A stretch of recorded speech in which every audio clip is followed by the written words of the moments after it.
kepada Abu Janda. Kalau memang argumentasinya hanya sebatas menghina seperti itu, sudahlah, diam saja bro, nggak usah banyak bacot yang nggak ada isinya gitu loh. Jadi orang yang hari ini masih menilai seseorang berdasarkan fisiknya, lu tinggal di zaman prasejarah bro. Imam Syafi'i pernah berkata, lebih baik saya berdebat dengan 10 orang cerdas daripada 1 orang bodoh.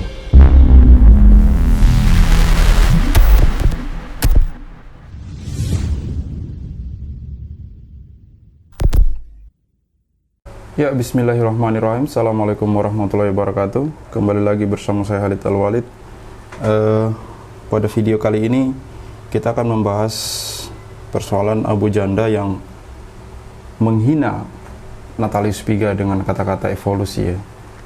Ini saya kutip dari Gelora.co. Kecam cuitan rasis Abu Janda ke tokoh Papua, Rocky Gerung, kelewatan jika tidak ada tindakan hukum. Gelora.co, pegiat media sosial Permadi Arya atau akrab disapa Abu Janda, menanyakan kapasitas seorang mantan komisioner Komnas HAM Natalius Pigai yang juga merupakan orang asli Papua. Tak hanya itu, Abu Janda juga menyerang kondisi fisik dari aktivis HAM Papua tersebut.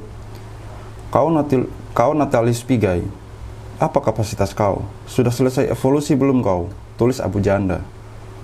Menanggapi hal tersebut, mantan dosen Universitas Indonesia, Rocky Gerung, terlihat geram walaupun malas menanggapi orang semacam itu.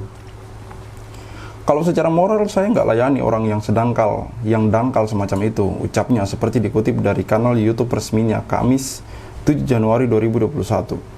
Namun satu hal yang ingin disorotinya, dalam berpolitik seharusnya Abu Janda bisa memakai argumentasi yang berdasarkan kekuatan logika. Di dalam pertandingan politik, orang memakai argumentasi untuk membatalkan pikiran orang lain dengan kekuatan logika, kekuatan argumentasi, bukan dengan kekuatan olok-olok, tuturnya. Menurut mereka, yang membalas sebuah pikiran dengan mengolok-olok justru adalah yang gagal dalam berevolusi. Itu justru pertanda dari gagalnya evolusi dalam pikirannya itu, ucapnya. Kasus tadi itu, buktinya si Permadi tidak mampu berpikir. Pertama, dia nggak tahu apa itu teori evolusi. Kedua, dia nggak sanggup untuk membantah pikiran Natalius Pigai. Itu soalnya, katanya. Rocky Gerung menilai, hinaan fisik yang dilontarkan Abu Janda kepada Natalius Pigai sudah termasuk ke dalam ruang lingkup rasisme. Ya, jelas. Ini kan olok-olok yang kasar berkaitan dengan rasisme. Ini betul-betul olok-olok yang dangkal, tuturnya. Jadi terlihat, sebetulnya mereka yang berpolitik dengan akal yang terbatas selalu jatuh pada kemampuan menghina, katanya. Selaku sahabatnya, Rocky Gerung mengaku bahwa ini bukan pertama kalinya bagi Natalius Pigai mendapat hinaan semacam ini. Iya, betul. Saya sempat melihat juga beberapa waktu lalu, beliau juga mendapat hinaan yang sama. Dirinya juga mengungkapkan bahwa Natalius Pigai selalu bersikap biasa-biasa saja, santai dan tenang menelan hinaan tersebut. Justru menurutnya, yang berbahaya dari hinaan Abu Janda tersebut adalah jika hal tersebut sampai di komunitas Natalius Pigai di Papua. Yang berbahaya adalah sinyal ini kemudian tiba di komunitas Pigai di Papua yang justru sedang mengalami deprivasi dengan NKRI itu. Kan ada krisis Papua hari ini, ucapnya. Oleh karena itu, Rocky Gerung menegaskan bahwa tindakan Abu Janda tersebut telah menggagalkan upaya-upaya kemanusiaan baik dari Indonesia dan internasional untuk berangkulan dengan saudara-saudara di Papua.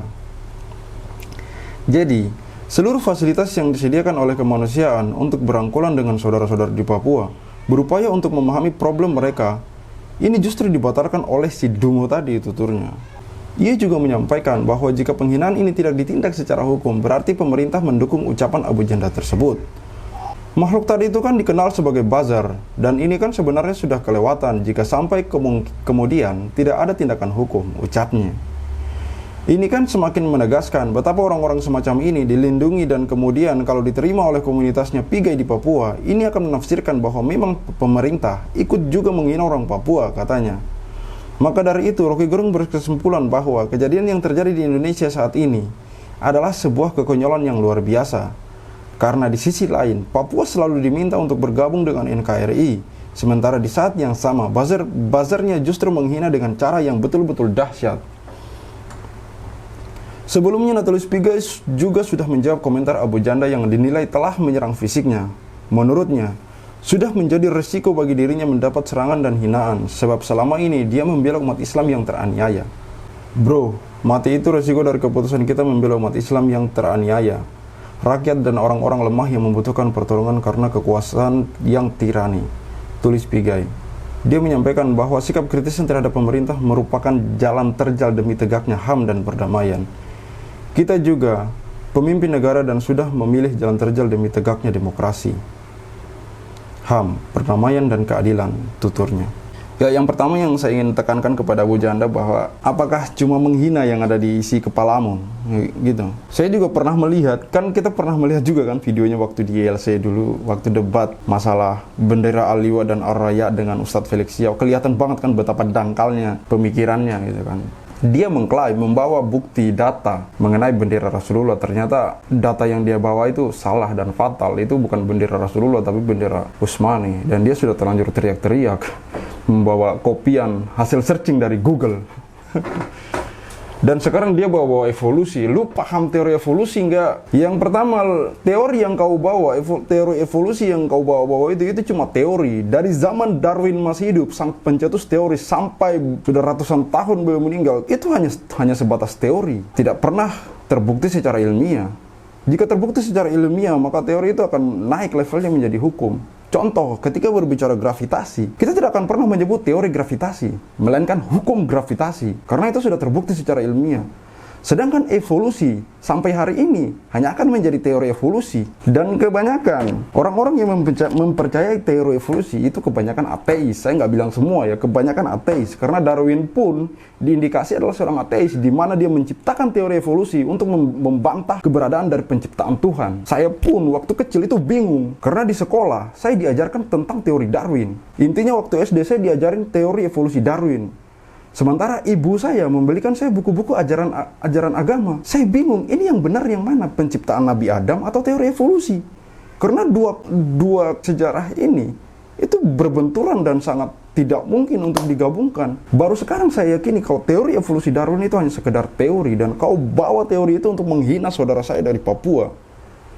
Saya tersinggung dan saya harus membahas konten ini karena saya juga punya banyak saudara di Papua. Dulu waktu masih kuliah di Jogja, di Jawa, saya hidup dengan mereka.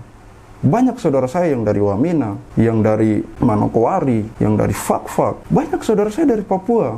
Dan kita hidup bareng. Mereka itu, Masya Allah, toleransinya luar biasa sekali. Ketika mereka makan bersama kami yang umat Islam, mereka menghindari untuk memakan B2 gitu loh. Mereka paham kalau itu tuh haram dalam ajaran Islam. Ketika mereka pulang dari Papua ke Jogja ketemu kita, mereka bedakan mana oleh-oleh yang untuk kawan mereka yang seagama, mana oleh-oleh yang untuk saudaranya kita yang orang muslim. Mereka mengingatkan, ini bro, ini jangan dimakan, ini B2. Saya masih ingat sampai sekarang saudara-saudara saya, dan saya masih kontak sama mereka. Beberapa kali mereka datang ke Jogja hanya untuk bertemu dengan kami gitu loh. Saudaranya yang umat Islam. Saya tidak habis pikir masih ada orang yang menghina fisik seseorang gitu. Kita ini dari nenek moyang dari Nabi Nuh. Dari 3 keturunan, dari 3 garis keturunan, Yafetik, Ham, dan Sem. Apa kau akan membantah nenek moyang kita? Ya memang sudah dari sananya. Ada yang kulitnya putih, matanya biru. Ada yang kulitnya sawo matang. Ada yang rambut keriting, kulitnya hitam. Semua ciptaan Tuhan. Memang diciptakan berbeda agar kita saling mengenal satu sama lain. Ketika kau membawa-bawa fisik seperti itu, secara tidak langsung kau menghina penciptanya. Nauzubillah min zalik. Ya Tuhan, saya tidak habis pikir. Kalau kehabisan argumen, ya sudah diam gitu loh. Nggak usah sok cerdas. Nggak usah sok cerdas dengan teriak-teriak seperti itu gitu. Karena selama ini memang kebanyakan dari kalian, ya itu cuma gitu. Di komentar-komentar YouTube yang saya upload, konten yang saya upload, kebanyakan memang kayak gitu. Bisanya cuma menghina. Saya belum menemukan satu pun dari mereka yang membantah argumen-argumen saya, konten-konten saya. Bisanya cuma bilang konten pembodohan, Cahaya Islam kok komen politik, Cahaya Islam kok ngomong kayak gini, menghina apa. Tapi mereka tidak memberi saya sebuah alasan. Di mana letak kebodohan dari argumen-argumen saya? Saya akui saya bukan orang pintar. Tapi mbok ya nek kritik, jangan menghina saja. Berikan alasannya, berikan dasarnya. Bantah logika saya dengan logika Anda, bukan menghina. Membawa-bawa teori Darwin. Jadi orang yang hari ini masih menilai seseorang berdasarkan fisiknya, lu tinggal di zaman prasejarah, bro.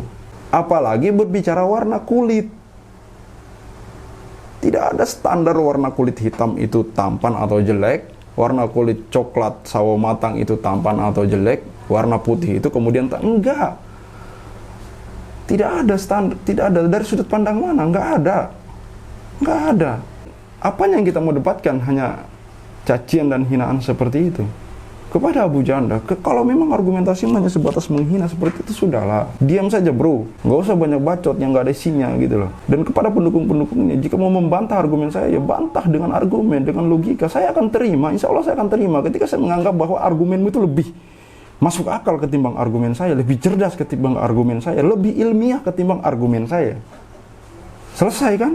Yang fatal adalah ketika kau bodoh dan pura-pura pintar. Imam Syafi'i pernah berkata, lebih baik saya berdebat dengan 10 orang cerdas daripada 1 orang bodoh. Cukup sekian video dari saya. Assalamualaikum warahmatullahi wabarakatuh. Saya Khalid Al-Walid. See you on the next videos.